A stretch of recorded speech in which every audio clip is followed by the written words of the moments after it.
Welcome to the Smart Business Show, episode 57. The big, bad, scary budget question. Yeah, you're concerned about that, but you shouldn't be. So this is the question you should ask every client, and I actually have an answer to this before I get on the phone with the client, is how much do you have to spend on this project? Usually I refer to it, or I use the wording, how much do you have allotted to spend on this project? Because they have something set aside. If they truly have nothing set aside and no prodding will get anything from them about the budget, then I actually just move on. I don't even get on the phone without that number. If a client is annoyed that I want that number first, then great. But even if they don't know how much something should cost, they say, I don't even know how much it would cost. What they have is in their head is a number where, so say it's $10,000. And if it's over $10,000, they say, oh, it's just too expensive. And do you know why they say that? Because it's no longer valuable to them. So whatever value they've determined in their head does not exceed $10,000. So spending more than that, not worth it whatsoever. You can at least get that.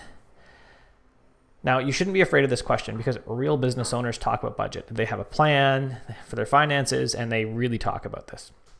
So you need to ask. All this shows is that you are a real business owner and you know you need to talk about this. Now, what if they don't come out with a number?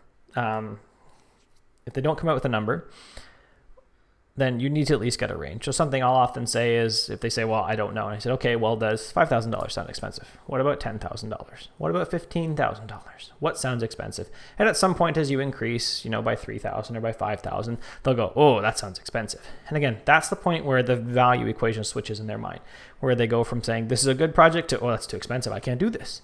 So they do have a number, even if they haven't written down on paper, and you need to ask them what it is.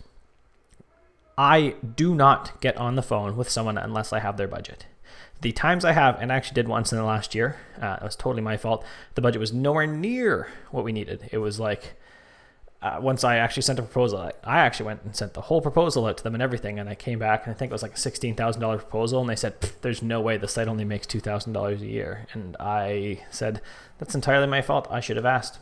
It is my fault that got that far. I should have asked upfront what their budget was, and I could have said, I'm sorry, but what you want to do, we can't do that. There's no point in getting on the phone with each other because that would be a waste of our time. So before you get on the phone, I recommend you get that budget. If you don't get it before you're on the phone, make sure that you get it in that initial phone call. Get the range. If you don't get that, do not send a proposal. I have no caveat on that. If you do not get a budget before the proposal, don't even send it. Walk away, find a new client. Thanks for watching.